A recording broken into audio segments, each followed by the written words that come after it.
A man's name ain't carved into stone by the money in his pocket. It's carved by the dirt under his nails, the promises he kept, and the kind of sons who will ride into a bad situation with calm eyes and steady hands. Folks in Dry Creek used to tip their hats when Ezekiel Harper passed, not because he was rich, because he was real. 71 years of sun and wind had painted his face like old saddle leather, but his gaze stayed straight. He spoke plain, paid honest, and worked harder than men half his age. He was the kind of farmer who could fix a broken plow with a nail and a prayer, then still have enough patience left to teach a boy how to mend a fence without cussing the world into pieces. If you're listening to this like a campfire tale, do yourself a favor and stay sharp. Dry Creek looks peaceful until you learn what kind of snakes can hide under a polished boot. That morning, Ezekiel hitched his mule to a small wagon and headed into town with 2 sacks of grain, a basket of eggs, and a hope he didn't say out loud. He needed seed credit for winter and a little time on his tax note. Just time, that was all he ever asked for, a sliver of mercy between bad rain and good luck. His farm sat out past the cottonwoods where the creek bent and the land turned stubborn. It wasn't much to look at from far off, just a low farmhouse, a barn that leaned like an old man listening, and rows of soil that had been turned and turned again by the same pair of hands for decades. But that place was his whole life, and it held the last of the sweet things too. A small grave beneath a cedar, where his wife Mary rested after she gave her last breath bringing their youngest into this world. Ezekiel had buried her with his own hands. Then he'd stood up, wiped his eyes with the back of his sleeve, and raised 4 sons alone like the Lord had left him a mission and no instructions. He didn't talk about it much. Men in the West learned quick that grief was a private river, but you could see it in the way he kept Mary's Bible wrapped in cloth like it was fragile glass. You could hear it in how he spoke to his boys even when they were grown, like every word mattered because you never knew which one would be your last. Those boys weren't boys anymore. They'd ridden out weeks earlier on separate work, all of it honest but hard. 1 guiding cattle for a neighbor who paid fair. 2 doing contract protection for a stage line that kept getting tested by desperate men. The youngest taking short work with a survey crew, learning the land the way a man learns a language. They had promised to be back by harvest. Ezekiel figured he could handle a town trip on his own. That was his first mistake. Dry Creek's main street shimmered with late summer heat. Horses tied to posts, boots thudding on boards, a few ladies in shade bonnets moving like quiet ghosts between the mercantile and the church yard. The place smelled of dust, coffee, and money, with that sharp bite of cigar smoke drifting from the saloon doors, and Money had a new face in Dry Creek, Silas Crow. He'd come into the county like a slick card in a gambler's hand, all smiles and shiny buckles. Crow didn't farm, didn't ranch, didn't build anything you could eat, ride, or live in. He bought papers, bought men, bought time. He was one of those fellows who could turn a drought into profit and still sleep like a baby. He'd set up office in the bank, and the bank had started acting like it owned the sky. Ezekiel brought his wagon to the feed store, sold what he could, counted his coins twice, and walked across the street toward the bank with his hat in his hands. Some men will tell you there's no shame in asking for time. They're right. The shame comes from the way certain folks look at you when you ask, like your struggle is entertainment. Inside the bank, it was cooler, smelling of ink and polished wood. A clerk with thin lips looked Ezekiel up and down like he was measuring him for a coffin. "I'm here about my note," Ezekiel said. The clerk pointed toward a door marked private. Ezekiel stepped in and found Silas Crow leaning back behind a desk, boots propped up, fingers laced across his belly. 2 men stood behind him with blank faces and the kind of hands that stayed close to their belts. Not deputies, not law, just paid weight. Crow grinned, all teeth and confidence. "Ezekiel Harper," he said like he'd been waiting on a show to start. "The Creek farmer himself. Sit down if you can manage, or don't." "I hear your knies ain't what they used to be." Ezekiel didn't sit. He stayed standing because he knew something about posture. If you sit in a man's office, you're already leaning toward agreement. "I'm short this month," Ezekiel said, steady. "Drought took my second planting. I can pay part. Need the rest to carry till harvest." Crow tapped a paper on his desk. "Harvest. Funny thing about harvest, Mr. Harper. It's a word men use when they want to pretend the future is guaranteed." Ezekiel's eyes stayed on Crow. "My future's built on work." Crow chuckled. "Your future is built on a creek I intend to own." That was the first honest thing Crow said. He slid another paper forward, the edges crisp, the ink still proud. "Sell me your water rights in the strip of land on the South Bend. I'll clear your note. I'll even throw in a little coin so you can feel good about it." Ezekiel felt his jaw tighten. That bend feeds my fields. Crow's grin thinned. That bend feeds my plans. Ezekiel breathed once, slow, no. Crow leaned forward. Let me say it in a way your farmer ears might understand. You can sign or you can lose the place when the bank calls your note due, and this time I won't be friendly about it. Ezekiel stared at the paper like it was a snake on the floorboards, then he pushed it back without touching it. I didn't come to sell my life. Crow's eyes narrowed, then you came to beg. Ezekiel's voice stayed calm, but it sharpened. I came to ask for time I earned. Crow stood up so fast his chair scraped. Earned, he repeated, tasting the word like it offended him. You think the world owes you because you sweat, because you buried a wife, because you raised some half-wild sons out by the creek. Those two hired men behind him shifted like dogs sensing blood. Ezekiel's hand tightened around his hat. Don't speak of Mary. Crow walked around the desk, slow, enjoying the space between them. I'll speak of whatever I please in my own county. This ain't your county, Ezekiel said. Crow stopped close enough that Ezekiel could smell his cologne trying to hide the stink of arrogance. Crow's voice dropped. It will be. Then, for the pleasure of it, for the lesson of it, for the kind of cruelty that doesn't need a reason, Sela's Crow slapped Ezekiel Harper across the face. It wasn't a punch meant to kill, it was worse than that. It was a slap meant to make an old man small. The sound cracked like a whip in that quiet office. Ezekiel's head turned with the force, and for half a breath he tasted copper.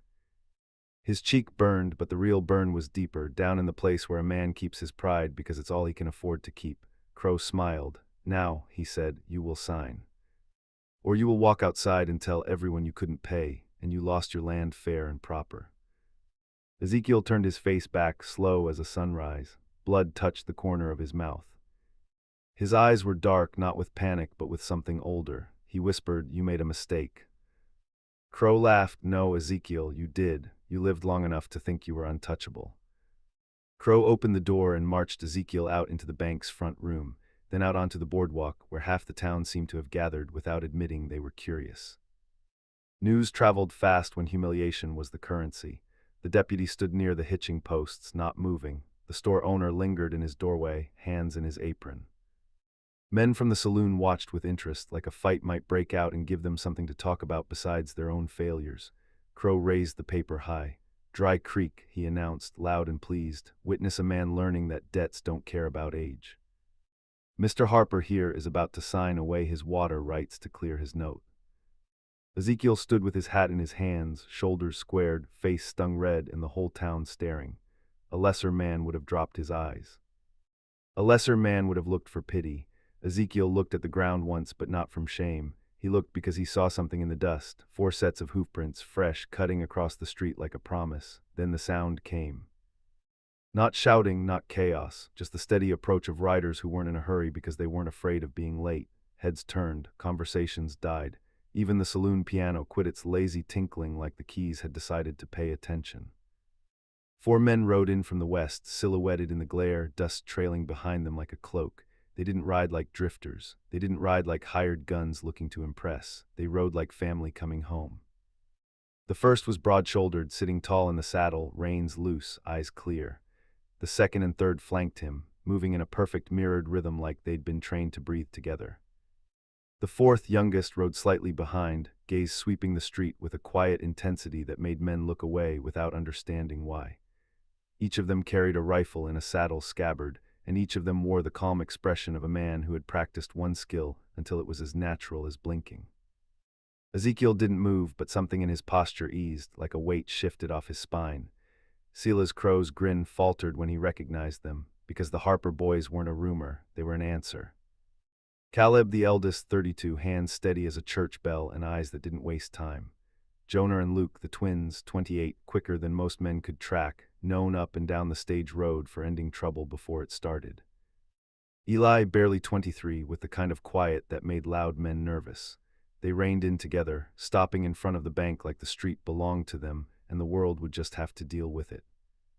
Caleb's gaze went first to his father's split lip, then to Crow's paper, then to Crow. His voice came out level, not raised, not shaking. Put that document down. Crow lifted his chin. And if I do? Jonah's hand rested near his rifle without even looking at it. Then you're going to learn what Pa taught us before we learned our letters. Luke smiled a small, humorless smile. That respect ain't optional. Eli spoke last, and when he did, it made the air feel thinner. You slapped our father, he said, quiet as dusk. Now pick your next move real careful. The crowd held its breath. Ezekiel Harper, old farmer, stood between his sons and the man who tried to make him small. And Silas Crow realized, too late, that humiliating an old man is easy. But humiliating an old man in front of the sons he raised by himself is how you start a story that ends with your name spoken like a warning. Crow's fingers tightened on the paper. Caleb didn't blink. Apologize, Caleb said. And right there, under the hard Montana sun, Dry Creek waited to see whether pride or sense would win, because the next sound in the street was going to change everything. Silas Crow stood there with that paper held up like it was a flag of conquest, but you could see the doubt creeping into him the same way shadow creeps across a porch at sundown. He wasn't used to men looking at him like he was just another obstacle. He was used to folks folding, used to fear doing his work for him. Caleb Harper didn't carry fear in his face. None of the Harper boys did. They sat their saddles like statues cut from stubborn stone, eyes steady, shoulders loose, rifles still sleeping in their scabbards but close enough to wake. Crow forced a laugh for the crowd. Well now, he said loud, the prodigal son's return. I've heard tales, heard you boys fancy yourselves quick with a gun. Jonah's gaze never left Crow's hands. We don't fancy nothing, we just don't miss. A few men in the crowd shifted their feet. One of them spat into the dust and tried to act like he wasn't suddenly worried about being in the wrong place. Crow's eyes cut to the deputy by the hitching posts. Lawman, Crow called, you gonna let them threaten a businessman in broad daylight? Deputy Hollies looked like a man caught between a meal and a rattlesnake. He cleared his throat, glanced at Crow's hired men, then at the Harper brothers. Ain't heard no threats, Hollies muttered. Crow's jaw twitched. You heard it, they're intimidating me. Luke spoke, voice calm as creek water. You slapped an old man. Our old man in public, that's what folks call intimidation. Ezekiel Harper finally raised his head. Blood still clung to the corner of his mouth, but his eyes were clear. Boys, he said softly, I don't need you starting trouble. Caleb glanced back at his father. The look he gave him wasn't disobedience, it was devotion mixed with steel. Pa, he answered, trouble already got started. We just arrived in time to finish it proper. Crow's hired men took a step forward, two of them spreading out like they wanted angles. The crowd backed away in a slow ripple. Folks knew that when men started spreading, it meant someone expected shooting. Eli's gaze flicked to those hired men and back. He didn't raise his voice, didn't reach for a weapon. He just said, don't. Something in the way he said it made one of the hired men hesitate, not because Eli looked mean, because Eli looked certain. Crow tried to keep control of the moment. You boys don't understand contracts, he said. Your father's in debt, I offered him a solution. Jonah's eyes narrowed, a solution that ends with you owning our water. Crow shrugged like it was simple. Business, that creek bend is valuable, and your father's time is running out. Luke's smile vanished. His time ain't yours to measure. Caleb reached up and unfastened the strap holding his rifle scabbard, slow and deliberate, like a man unbuttoning his coat before work. He didn't draw the rifle, he didn't need to. The gesture alone sent a murmur through the crowd. He said, you're going to apologize right now, out loud, so everyone hears it. Crow's face reddened, apologized to an old debtor. Ezekiel spoke again, low but firm. Silas, you don't owe me nothing, but you will not speak of my wife again. Crow stared at him, and the cruelty returned to his eyes, because it was the only shield he knew. Mary Harper, he said, loud, savoring it, must be turning in her grave seeing what you became. For a heartbeat the street went silent enough to hear a fly's wings. Caleb's hands stayed loose, but his voice changed, not louder. Just colder, you got one last chance to pull your tongue back. Crow smirked and leaned toward Ezekiel. What are they gonna do, old man? Shoot me in front of the whole town. They'll hang for it. That's when Ezekiel did something the town didn't expect. He lifted his hand and wiped the blood from his lips slow. Then he set his hat on his head. Then he stepped forward so he stood between Crow and his sons like a fence post planted deep. He said, boys, I raised you to defend your name, not stain it.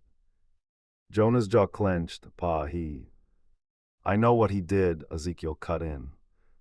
I felt it, but you don't answer every slap with lead. That's how men become the kind of animal they claim to hate.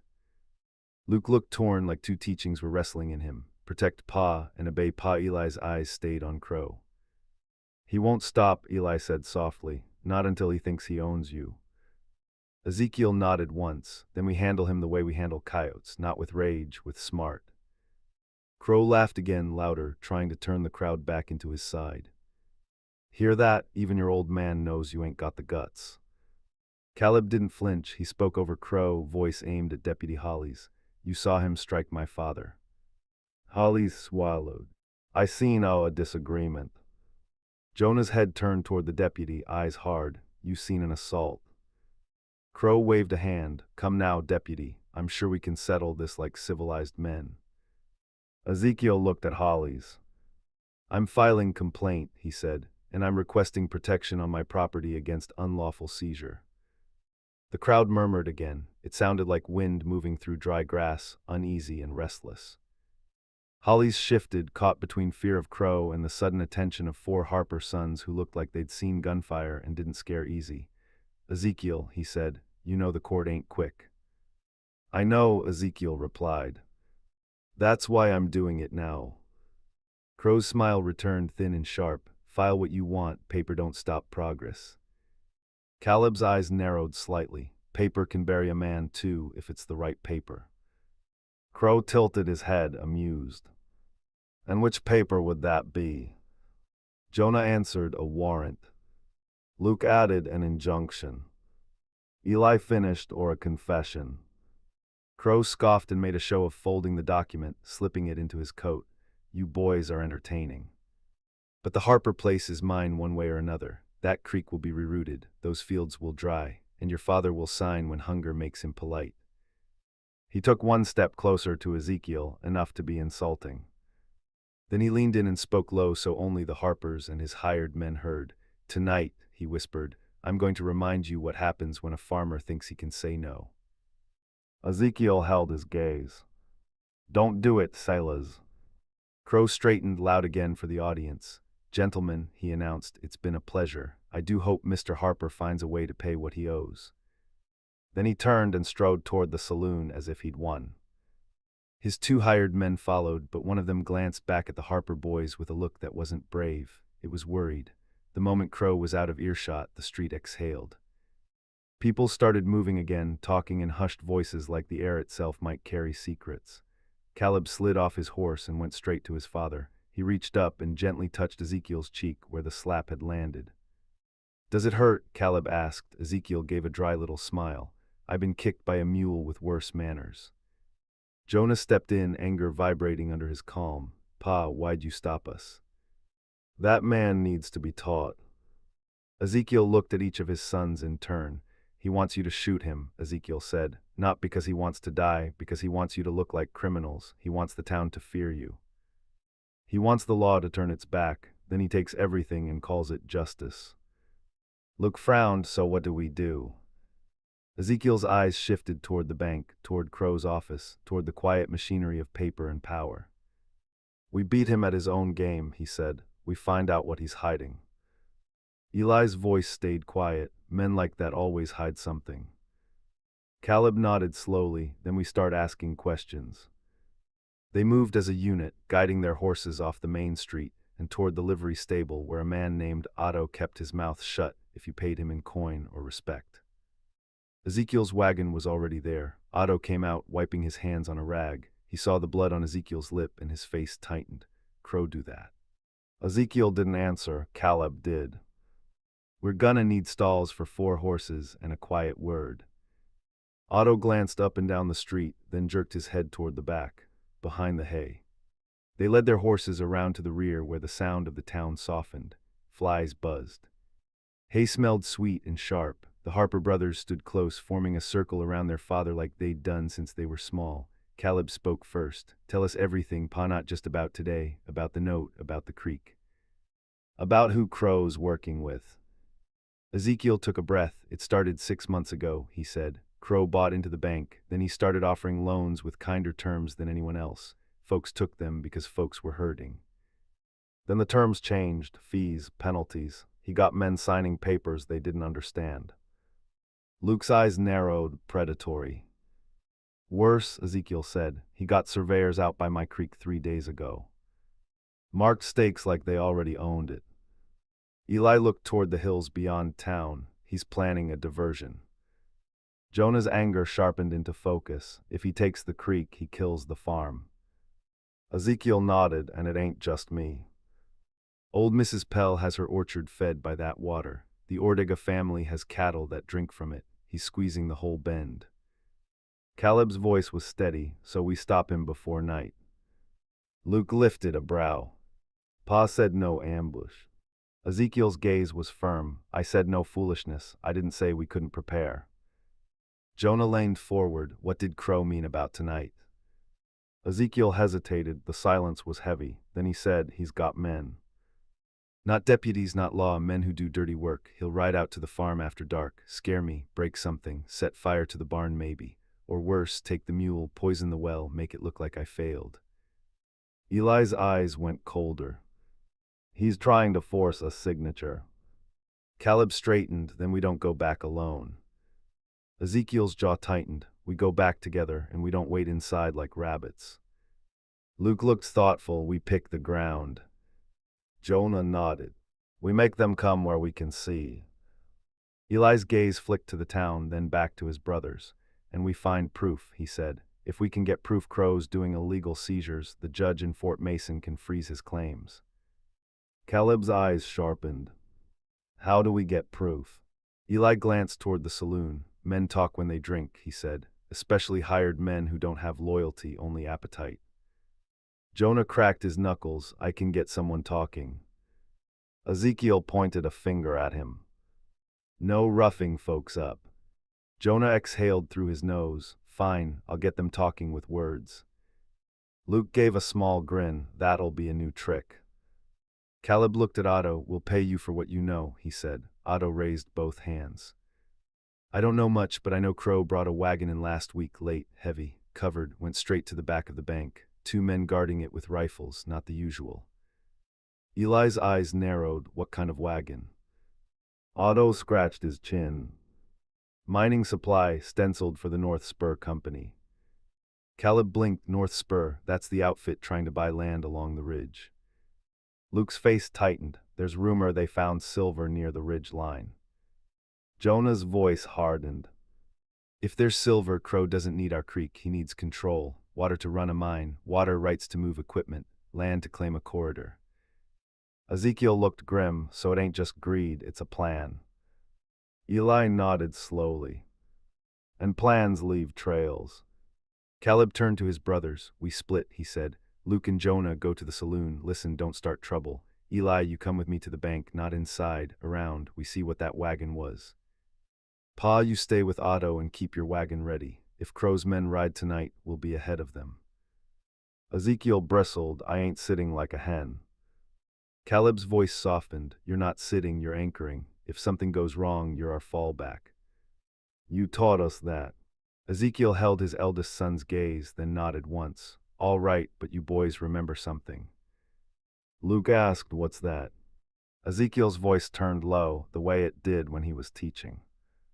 You can be right and still lose if you let anger drive. Crow wants you angry, don't give him the reins. Jonah swallowed hard, then nodded. Yes, Pa. They moved fast, but not frantic. Luke and Jonah walked toward the saloon like men looking for a drink, hats low, shoulders loose. Caleb and Eli circled the bank from the alley side, stepping around crates and barrels, watching for movement. The sun slid west. Shadows stretched long. The town's normal sounds kept going, but something under it shifted. The air carried that feeling a place gets before a storm, when birds go quiet and even dogs stop barking. Behind the bank, Caleb found wheel ruts, fresh, deep. A heavy load had rolled through here not long ago. Eli crouched, touching the dirt. Recent, he murmured. Last night or early morning. Caleb's eyes scanned the back wall. There, he whispered. A small window, high and narrow, partly covered by slats, not meant for entry, meant for air. Eli stepped onto a crate, careful, silent. He leaned in just enough to look. His face tightened. Caleb asked, barely moving his mouth, what do you see? Eli's eyes stayed fixed. Crates, he whispered. A lot marked North Spur and metal. Caleb's pulse thudded. Tools. Eli shook his head once. No, not tools. He swallowed. Rifles, he said. Caleb's jaw hardened. He's arming men. Eli's gaze sharpened further, and there's paperwork on a table, maps, survey lines. Caleb looked toward the street. We need a copy. Eli exhaled slowly. We can't break in. Not yet. Caleb's eyes flicked to the lock on the back door, then to the window slats, then to the ground. A plan formed, quiet and deadly, but before he could speak it, a laugh drifted from around the corner. Crow's voice. He was coming out back with his hired men. Caleb and Eli stepped into shadow without thinking, flattening against the wall between stacked barrels, breath controlled. Crow's boots scraped dirt. Tonight, Crow was saying, amused, we ride out and make old Harper understand consequences. One of the hired men chuckled, and his boys. Crow's tone turned sour. Boys come and go. They can't be everywhere at once. Caleb's hands tightened into fists. Eli stayed still as stone, but his eyes were dangerous. Crow continued, we don't kill, not yet. We scare, burn the haystack, break the pump, maybe take the mule. Then tomorrow he signs, and if those sons of his think about making it public, we call them outlaws. The other man asked, Deputy Hollies won't interfere. Crow laughed. Hollies likes his job. Hollies likes his pay. Hollies will look the other way. Caleb felt something cold settle in his chest. This wasn't just bullying. It was rot spreading through law itself. Crow and the men moved toward the stable area, still laughing. Caleb waited until their footsteps faded, then looked at Eli. Eli whispered, now we know. Caleb nodded, now we prepare. They slipped away through the alley and cut toward the livery, where Ezekiel waited. The sun was nearly kissing the hills, painting the sky with orange and blood-red streaks like the day itself knew what kind of night was coming. And somewhere in the saloon, Luke and Jonah were sitting quiet with their ears open, waiting for the kind of loose talk that could hang a rich man without firing a shot. Because the Harper boys didn't just shoot straight, they thought straight too, and Silas Crow was about to learn that humiliating an old farmer was easy, but surviving the sons he raised alone was something else entirely. By the time Caleb and Eli made it back to Otto's livery, the sun had dropped low enough to set the dust on fire. The street looked calm again, like the town had decided to pretend nothing happened. But calm in places like Dry Creek was often just a lid held down by fear. Ezekiel sat on an upturned bucket by his wagon, chin lifted, hat on, eyes forward. He didn't look like a man who'd been slapped and humiliated. He looked like a man who'd been tested and found his spine still worked. Luke and Jonah arrived a moment later from the saloon, moving easy, hands empty, faces unreadable until they stepped into the shade behind the stable. Jonah spoke first. Crow's got men hired for tonight, 8 of them, maybe 10. They're meeting behind the saloon when the lamps get lit. Luke added, and he's been promising them North Spur money, not bank wages. North Spur. Ezekiel's gaze sharpened, so it's true. Eli nodded, crates of rifles in the bank, maps, survey lines, Crow's stocking up like he's building a private army. Caleb leaned in, voice low, and we heard him say it, Pa. He's riding out tonight to scare you into signing. He thinks you'll be alone. Ezekiel's jaw tightened, but he didn't let anger drive the wagon. Then we make sure he's wrong. Luke glanced toward the street. Town's too quiet. Folks heard what happened. They're watching, but they won't stand up unless someone shows them where to plant their feet. Ezekiel looked at his sons one by one, 4 grown men, 4 steady pairs of hands. 4 hearts he'd forged with hard work and harder lessons. You boys remember the rules, Ezekiel said. No shooting unless you must. We don't become what we're fighting. Jonah let out a slow breath. Pa, if they come to burn the farm. We stop them, Ezekiel said, smart, clean, and with proof. Caleb's eyes held his father's. We can get proof. Eli spoke, quiet as a lock clicking shut. We need 1 man talking, 1 name on record. 1 confession, then we take it to Judge Harlan in Fort Mason at first light. Luke's mouth set, and what about Deputy Hollies? Ezekiel's voice went flat. If Hollies is bought, then Hollies gets exposed too. Caleb turned to Otto. You got a lantern and a spare blanket. Otto nodded quickly, already convinced he was safer helping than pretending he saw nothing. Got both, and a shovel if you need it. We won't need a shovel, Ezekiel said, and there was something in his tone that made Otto decide he believed him. They moved out before twilight fully died, not in a rush, not in a panic. 4 horses, 1 wagon, and a mule that plodded like it had done its share of surviving. They took the back roads, cutting around the cottonwoods and the low hills so no one in town could watch them go. The Harper place came into view as the last light thinned, a squat farmhouse, a leaning barn, fences in need of mending. Fields that looked tired but honest. To someone like Crow, it was a scrap. To Ezekiel, it was Mary's laughter in the kitchen. It was 4 boys, bare feet on the porch. It was winter nights by a stove, learning letters by firelight. It was the only home he'd ever wanted. Caleb reined in by the cottonwoods along the creek bend. We don't wait inside, he said. Ezekiel nodded. No, we choose our ground. Luke pointed with his chin toward the old irrigation ditch that ran near the barn, a shallow cut lined with stones and weeds. That ditch gives cover and sight lines. If they come by the lane, they'll be in the open.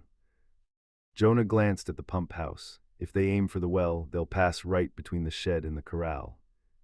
That's a choke. Eli, eyes scanning the darkening edges of the property, said, they'll split. Crow likes his men to feel bold. He'll send 2 to the barn, 2 to the pump, the rest to circle the house. Caleb looked at his father. Pa, you take the porch corner high enough to see the lane. If anyone reaches the steps, you call it.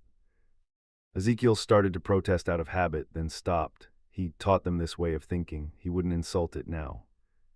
All right, he said, but don't treat me like a relic. Jonah gave him a brief smile, never did. They set their positions with the same quiet efficiency they'd used as boys when coyotes came sniffing the henhouse. The difference was these coyotes wore boots and carried torches. Caleb and Luke lay low along the irrigation ditch, rifles supported on rolled blankets, barrels angled toward the lane and the open ground near the barn. Jonah took the shadow by the pump house, close enough to hear footsteps, far enough to see without being seen. Eli climbed into the hayloft of the barn, just inside the open slats, where the darkness made him disappear and the height made him deadly precise. Ezekiel sat back in the rocker by the porch post, rifle across his knees like it belonged there. The lamp inside the house stayed dim, so from a distance the place looked asleep. Minutes passed, crickets sang, the mule chewed. The creek kept moving like it didn't know men were capable of ugly. Then a sound drifted in from the south. Hooves slow and careful. Caleb's fingers tightened once, then loosened. His breathing stayed steady.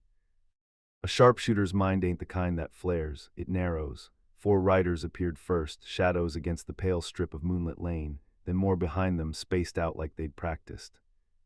Not soldiers, but men who thought they were clever. And in the middle, riding with that smug posture like the night itself owed him respect, was Sila's Crow.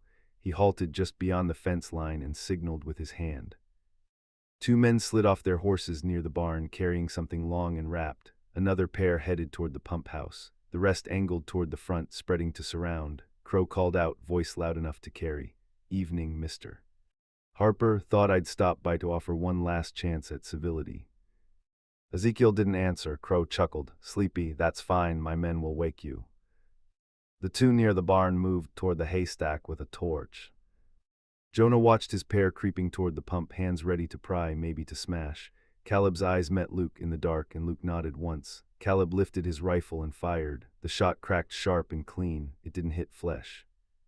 It hit the torch. The flame vanished in a puff and scatter of sparks. The torch handle snapped and dropped into the dirt. The torchbearer yelped and stumbled back, more surprised than hurt, staring into the dark like the night had slapped him. Before he could recover, Eli's voice floated from the barn loft, calm and cold. Drop what you're holding and put your hands where I can see them. Another shot rang out, again not to kill, but to teach. Luke's bullet cut through the strap of a satchel slung over one man's shoulder. The satchel fell into the dust with a clink of glass and metal. Lamp oil, Luke said softly to himself. They came to burn. Crow jerked his head up, scanning. Harper boys, he called, anger rising. So you did come back, good, saves me the ride tomorrow. Ezekiel stood on the porch then, stepping into view like a judge taking the bench. Silas, he said, voice carrying clear. Turn around and leave, tonight ends clean if you let it. Crow's laugh wasn't as confident as it had been in town. You think you can threaten me from your porch? Ezekiel's reply was quiet. I'm not threatening you. I'm offering you mercy you don't deserve. Crow's face tightened. He lifted his hand in a sharp signal. Two men near the pump rushed forward. Jonah moved like the creek itself, smooth and fast. His rifle spoke once, and the bullet knocked the wrench clean out of a man's hand, sending it spinning into the grass. The man froze, eyes wide. Jonah's voice cut through the dark. "Next one ain't the wrench." That stopped them. Crow swore under his breath, then shouted, "Shoot them, you fools." But his men hesitated, because men who get paid for intimidation don't like stepping into a fight where someone else is calm. Caleb raised his voice, aimed straight at Crow. "You brought men, fire, and oil to a farmer's land. That's attempted arson and assault." Crow sneered, "Prove it." Eli answered from above, "We plan to." At that, one of Crow's hired men made a decision. He spun, grabbed his horse's reins, and tried to mount. Luke fired again, low and precise. The shot hit the ground at the horse's feet, a clean warning. The horse reared, and the man fell backward into the dirt, scrambling. "Stay put," Luke said, calm. "Nobody dies if nobody pushes it." Crow's eyes flicked from shadow to shadow, hunting for targets. He wasn't used to being blind. Power men hate darkness when it ain't theirs. He barked, "Hollies." And like a shameful answer, Deputy Hollies rode in from the lane, lantern swaying, eyes darting. He brought two deputies behind him, young and uncertain. Hollies called, "What's going on here?" Ezekiel's voice carried the weight of years and honesty. "What's going on is Silas Crow tried to burn my property and intimidate me into signing away my water rights." Crow snapped, "This is a misunderstanding. These men are here as witnesses. The Harpers are pointing rifles at citizens." Caleb spoke before Hollies could find his spine. "Deputy, those men brought lamp oil and torches. We can show you the satchel in the dirt. We can show you where their torches were lit. We can show you Crow's men moving to the pump house with tools." Hollies hesitated, eyes flicking to Crow like he was waiting for instructions. That was all the proof anyone needed about where Hollies' loyalty lived. Jonah stepped out just enough for Hollies to see his face in the lantern light. "Deputy," Jonah said, voice steady, "you saw Crow slap our father today. You called it a disagreement. Now you're watching him trespass at night with men carrying oil. You still gonna call it business?" The younger deputies shifted, uncomfortable. One of them, a freckled kid named Mason, looked at the satchel in the dust, then at Crow, then back at Hollies. You could see the question forming in him, is this what law is supposed to look like? Crow's patience snapped. He drew a pistol, fast and ugly, and pointed it toward the porch. Ezekiel didn't flinch, but Caleb's rifle was already trained. "Don't," Caleb warned, voice like iron. Crow's eyes were wild now, fueled by pride and the terror of losing control in front of men he paid to believe he was unstoppable. He squeezed the trigger. The shot went wide, punching splinters from the porch post. Before Crow could fire again, Eli's rifle cracked from the barn loft. Crow's pistol spun out of his hand, knocked free by a shot placed so clean it looked like the gun had decided to flee him on its own. Crow howled and clutched his wrist, stumbling backward. Silence hit the yard so hard it felt like someone had shut a door on the world. Deputy Hollies stared at Crow, then at Eli's loft, then at Ezekiel on the porch, realizing he couldn't pretend this one away. Freckled Deputy Mason stepped forward, voice shaky but sincere. "Mr. Crow fired first," he said. "I saw it." Crow's face went pale. He rounded on Hollies. "Arrest them," he snarled. "Arrest the Harpers." Hollies' mouth opened, then closed. His eyes flicked toward the other deputy, who looked more interested in not getting shot than in doing Crow's bidding. Caleb spoke, firm and clear. "Deputy Hollies, you can do this right. Disarm these men, take them into town, and we'll all ride to Fort Mason at dawn. Or you can keep pretending you don't know what you know, and you'll be standing beside Crow when the judge asks who looked away." Ezekiel stepped down off the porch and walked toward the satchel lying in the dust. He moved slow, careful, like he was showing everyone he wasn't afraid. He bent, opened it, and pulled out a glass bottle that stank of lamp oil. He held it up in the lantern light. "This is what they brought," Ezekiel said, "not papers. Not negotiation, fire." Then he turned the satchel over and more fell out, rags, matches, a pry bar, and a folded sheet of paper. Eli's voice drifted down, "Check the paper." Ezekiel unfolded it, squinting. His hand tightened. Caleb stepped closer and read aloud, voice steady. "Instructions: hit Harper property tonight, damage pump, burn hay, no killing unless necessary, secure signature by morning, signed with initials." Eli said, "SC." Crow lunged forward, rage making him stupid. That ain't mine. Jonah moved like a gate closing. He stepped into Crow's path and leveled his rifle without aiming at Crow's chest, but at the ground near his boots. Crow stopped. Luke addressed the hired men, calm as dawn. Any of you want to keep following him now that he's shooting at old farmers and leaving instructions in writing? One of the men dropped his torch rag like it burned him. Another raised his hands. A third backed away slowly, eyes flicking to Crow with disgust. Freckled Deputy Mason swallowed hard, then looked at Hollies. Sir, he said, we need to take Mr. Crow in. Hollies' face was tight, trapped. He saw the town's future looking at him through those Harper rifles. He saw the wrong side of history, and for the first time it scared him more than Crow's money. Hollies cleared his throat. Crow, he said, voice rough, you're under arrest for discharge of a firearm and suspicion of arson. Crow's eyes went wide, you spineless. Hollies' hand shook, but he kept it on his badge. And those men with you are coming too. Crow snarled like a cornered animal, but without his pistol and with too many witnesses, his power crumbled down to what it always was, noise. They marched them back to town under lantern light, the Harper boys riding alongside like silent escort. Folks came out onto porches, peeking from behind curtains, then stepping into view when they realized Crow was in cuffs. By the time they reached the jailhouse, half of Dry Creek stood in the street. Old Mrs. Pell was there, shawl tight around her shoulders. Mr. Ortega stood with his sons, faces hard. Even the store owner who'd watched earlier stepped forward, eyes on the ground like he was ashamed he hadn't spoken sooner. Ezekiel looked at them all and said one simple thing, this creek feeds us, all of us. I won't let a paper man poison it. Something shifted in the crowd, not just anger, courage. That night Caleb and Eli didn't sleep. They took the folded instruction sheet, the satchel, and the bottles into the jailhouse office. Eli wrote down every word Crow had said on the property, careful and exact. Luke and Jonah watched the hired men, who now looked more eager to talk than fight. One of them, a narrow-faced fellow with nervous eyes, finally cracked under the weight of what he'd been part of. He confessed to being paid by Crow. He confessed about the rifles in the bank. He confessed that Crow had promised them North Spur money once the corridor was secured. That confession, written down and signed, was the final nail. At first light, the Harpers hitched Ezekiel's wagon and rode hard to Fort Mason with Deputy Mason, leaving Hollies to stew in Dry Creek and pray the judge didn't ask too many questions. The road was long and dusty, but there was a steady strength in the way they moved, like a family walking a plank bridge together without looking down. Judge Harlan listened with a face that didn't soften. He examined the satchel, the instructions, the confession. He heard Ezekiel's account of the slap in the bank, and then he heard about Crow firing first on the farm. When the judge finally spoke, his voice was quiet and final. Mr. Crow will be held for trial. All claims against Mr. Harper's property are frozen pending investigation. The bank will be audited. North Spur's involvement will be examined. Ezekiel didn't smile. He just bowed his head a fraction, like a man grateful for justice but not surprised by it. He'd always believed truth had weight, even when it took time to fall. Back in Dry Creek, news traveled faster than any horse.